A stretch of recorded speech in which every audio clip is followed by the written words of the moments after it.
जय दूबड़ी माता की। दूबड़ी माता की व्रत कथा यानी कि दूबड़ी सप्तमी की कथा। दूबड़ी साते की पूजा भादव मास की शुक्ल पक्ष की सप्तमी को की जाती है। यह पूजा अनहोनी पर विजय पाने के लिए बड़ी ही महत्वपूर्ण है और इस दिन स्त्रियां ठंडा भोजन ग्रहण करती हैं। दूबड़ी सप्तमी की पूजा की सामग्री। दूबड़ी सप्तमी की पूजा की सामग्री में सबसे पहले पाटा, बेर की झाड़ी का कोमल काटा, मिट्टी, जल, रोली, चावल, फूल, दूध, दक्षिणा, मोई, रुपया, बाजरे के आटे में घी, चीनी मिलाकर पानी से कड़ा गूंथकर मोई बना लें।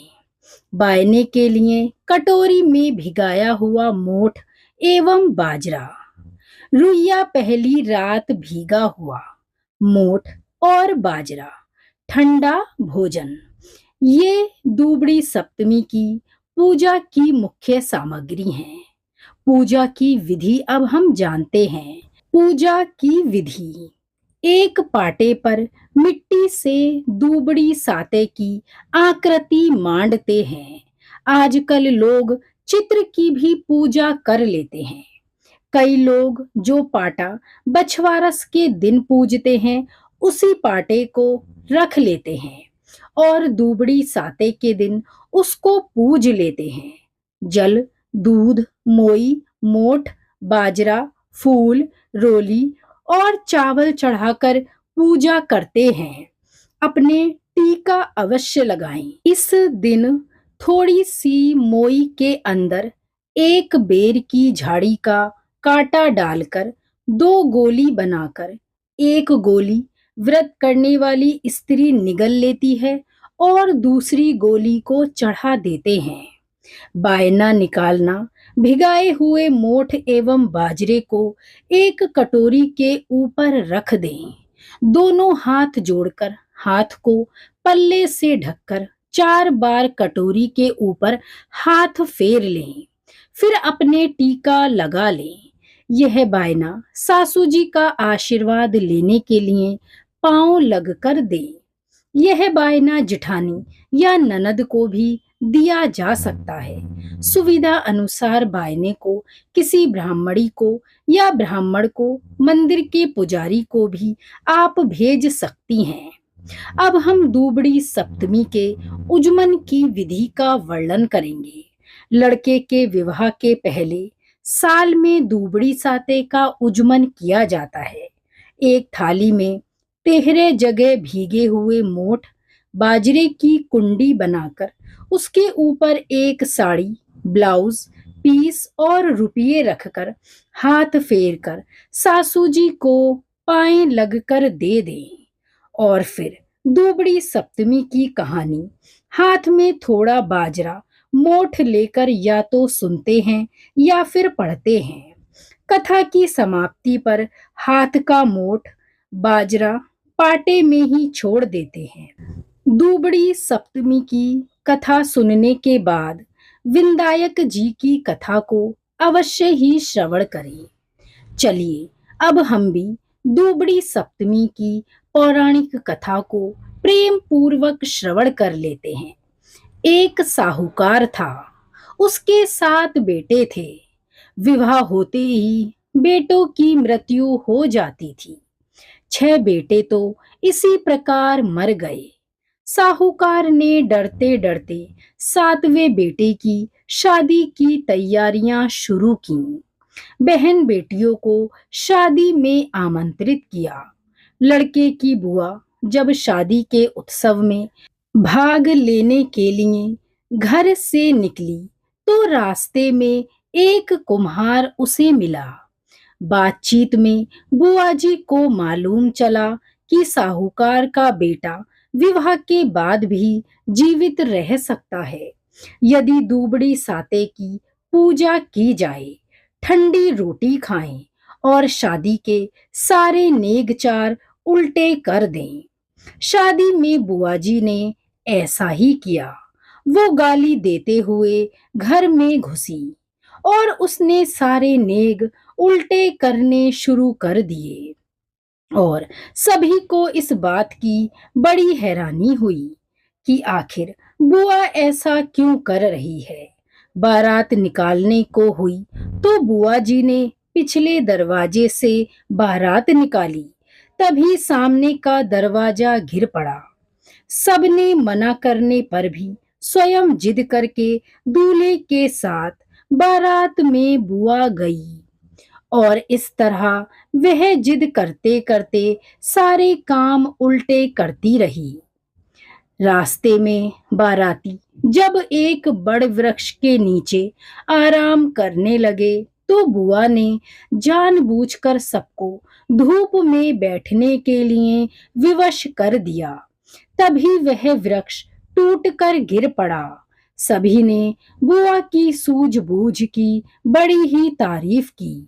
बारात पहुंचने पर जब सब दुकाव के लिए चले तो बुआ ने पिछले बार की तरह जिद करके पिछले दरवाजे से दुकाव ले जाने के लिए कहा।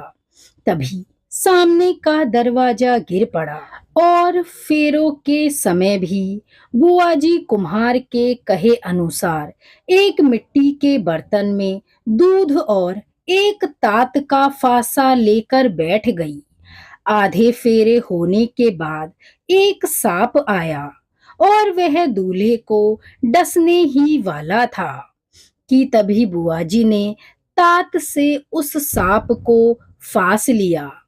थोड़ी देर में सांपनी आई और सांप को छोड़ने के लिए बुआ से विनती करने लगी। बुआ जी ने कहा कि वह सांप को एक ही शर्त पर छोड़ेंगी, जब सांपनी पहले उसके 6 भतीजों और उनकी पत्नियों को वापस लौटा देगी। सांपनी ने साहूकार के 6 बेटे वापस कर दिए और वह सांप को लेकर वापस चली गई और साहूकार अपने 7 बेटों और बहुओं को पाकर अत्यंत ही प्रसन्न हुआ और फिर धूमधाम से विवाह संपन्न हुआ। साहूकार के परिवार में सर्वप्रथम दूबड़ी साते की पूजा की, क्योंकि उसी के आशीर्वाद से साहूकार को पुनः पुत्रों व पुत्र वधुओं का सौभाग्य प्राप्त हुआ था। हे दूबड़ी साते मैया, जैसा उस साहूकार के बेटे और बहुओं के लिए आपने किया वैसा सबके लिए करना। हे माता रानी, कहानी कहने वाले के लिए, कहानी सुनने वाले के लिए, हुंकारा भरने वाले के लिए, सभी के लिए आप अपना आशीर्वाद देना। सभी के परिवार पर आप कृपा बनाए रखना। बोलिए दूबड़ी साते मैया की जय। अब हम विंदायक जी की कहानी सुनते हैं। एक बुढ़िया माई थी जो कि अंधी थी। उसके एक बेटा और बहू थे। वह हर रोज गणेश जी की पूजा किया करती थी।